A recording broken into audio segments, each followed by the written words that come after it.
Petit dilemme du jour, on a deux bijoux en face de nous, lequel ouvrir? Ça j'en sais rien.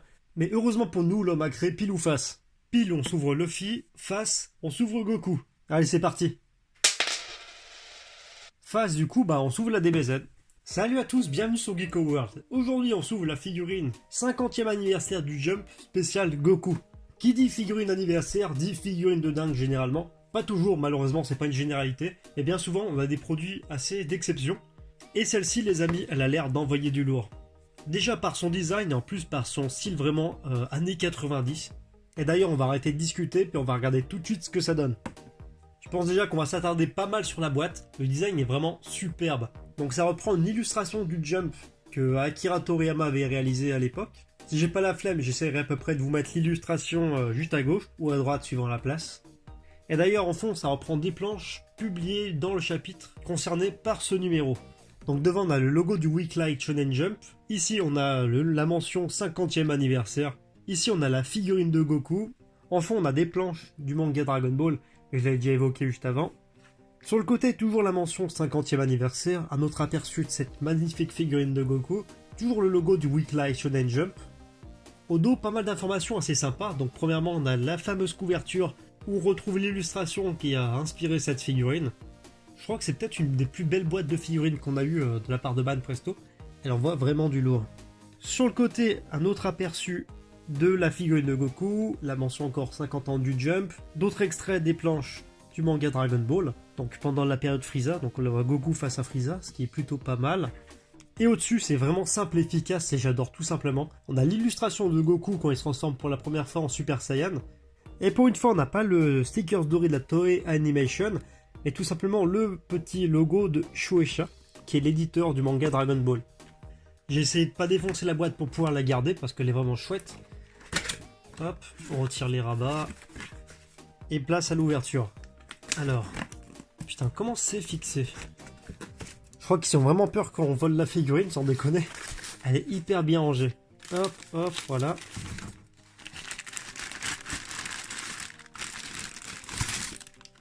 On balance le carton et on a notre figurine de Son Goku qui est en deux blocs. Donc le corps avec la tête, les jambes et le reste c'est la tige pour le socle et le socle.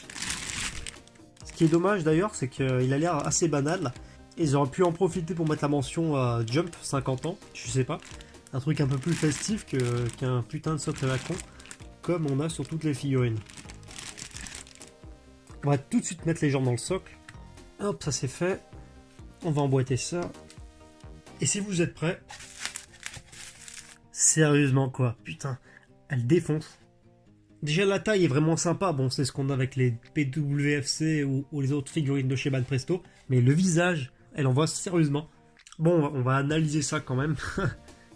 Je pense que là-dessus tout le monde sera d'accord, cette figurine est un véritable hommage au bon vieux Dragon Ball qu'on avait en manga à l'époque, et au Dragon Ball des années 90, avec son design et son style hyper particulier, où là on est loin, c'est sûr, au niveau Kera Design, on est à des kilomètres de ce qu'on a actuellement avec Dragon Ball Super ou les nouvelles illustrations pour Dragon Ball.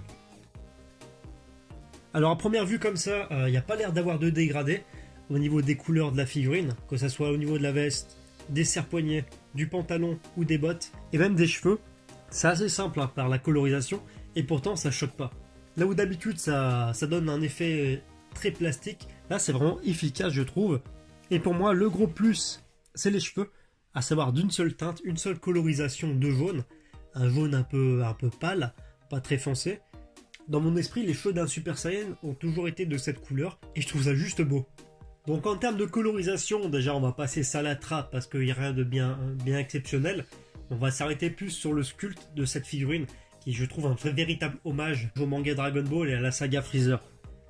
Alors premièrement, le visage est hyper bien retranscrit, hyper bien rendu, que ce soit le nez, ici, la bouche, les yeux, les oreilles, la forme du visage même sont sculptés, et puis même les cheveux. Les cheveux, c'est carrément le design d'Akira Toriyama, qu'il avait réalisé lors des premières illustrations du Super Saiyan.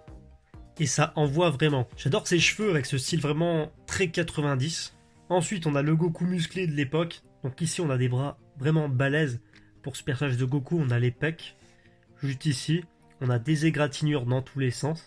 On a les abdos comme ça qui ressortent un peu de Goku. On a les bons vieux fringues déchirés, signe des combats dantesques de Dragon Ball. Les parties vêtements et les parties inférieures, donc les deux jambes, sont distinctes en fait et sont en fait en deux blocs. Donc on s'en rend bien compte avec la profondeur qu'il y a juste là. Et ça donne, je trouve que ça donne vraiment beaucoup de cachet à la figurine. Et c'est vraiment un bon choix en termes de réalisation. Donc c'est vraiment ouf. Et le gros plus, c'est vraiment les égratignures de Goku qu'on a à droite à gauche. On n'a pas souvent un Goku aussi abîmé. Ou alors des fois c'est assez subtil, c'est carrément dans le sculpte, mais pas forcément colorisé. Et là c'est le cas, et ça fait vraiment plaisir de voir une figurine comme ça. Je sais que j'avais dit que j'achetais plus de figurines de Goku, mais bon, on a des tellement bien réalisés que ça fait vraiment plaisir. Il n'y a rien à dire au niveau de ce visage, même les oreilles, c'est hyper bien fait. Il n'y a pas de grosses traces de jointure dégueulasses comme des fois on voit. Et sincèrement, c'est vrai qu'il faut avouer que ça fait vraiment plaisir de revoir un Goku comme ça, dans le style très années 90. D'ailleurs, une fois en discutant avec un abonné, il m'avait fait la remarque suivante, qui préférait les figurines Super Master Star Peace au Grandista, tout simplement parce qu'elles bénéficiaient, les Super Master Star Peace, d'un design et d'un sculpte beaucoup plus années 90 que ce qu'on a actuellement, par exemple, avec les Grandista, qui ont un design beaucoup plus moderne. D'ailleurs, je te salue si tu te reconnais, mais t'avais totalement raison là-dessus, et c'est vrai que ça fait vraiment plaisir de voir un Goku différent. D'ailleurs, pour illustrer la différence flagrante entre les deux chara designs différents de ces figurines, on va prendre deux figurines assez proches en termes de sculpte, à savoir la BWFC de Goku qu'on s'est déjà ouverte il y a quelques semaines, et cette 50e anniversaire. Donc par exemple là, si je vous mets le visage, on a un chara design plus proche de l'anime que du manga. C'est vraiment super beau, cette figurine elle est juste magnifique, mais là on voit quand même que c'est autre chose, que ce soit en termes de coupe de cheveux ou du visage carrément. Personnellement j'aime bien les deux, mais je pense que chacun des fans aura sa petite préférence. Concernant la taille de la figurine, avec le socle inclus, on arrive à peu près 21 cm, avec la pointe de la mèche du haut, ce qui reste dans la norme en termes de figurine Dragon Ball, et ce qui reste cohérent d'ailleurs avec les autres figurines qu'édite Banpresto. Et sans le socle, si on prend comme ça en diagonale la figurine, par contre elle est beaucoup plus grande, et on arrive presque à 25 cm. Concernant le prix de cette figurine, vu son succès, je pense pas que vous pourrez la trouver facilement en dessous des 40€. Il faudra passer soit par l'import, soit par les boutiques spécialisées françaises, mais là encore, je suis pas sûr qu'il y ait encore du stock. Voilà, c'est tout pour cette vidéo, j'espère qu'elle vous a plu. En tout cas, moi j'ai pris un vrai plaisir à ouvrir cette figurine. Elle se démarque vraiment par son design, par son style des autres figurines qu'on a actuellement, et ça fait vraiment plaisir. Si la vidéo vous a plu, n'hésitez pas à vous abonner à la chaîne, partager la vidéo, la liker. Plus on aura de pouces bleus, plus on aura de chances que la vidéo soit vue, et par même occasion que cette figurine soit présentée à un maximum de monde.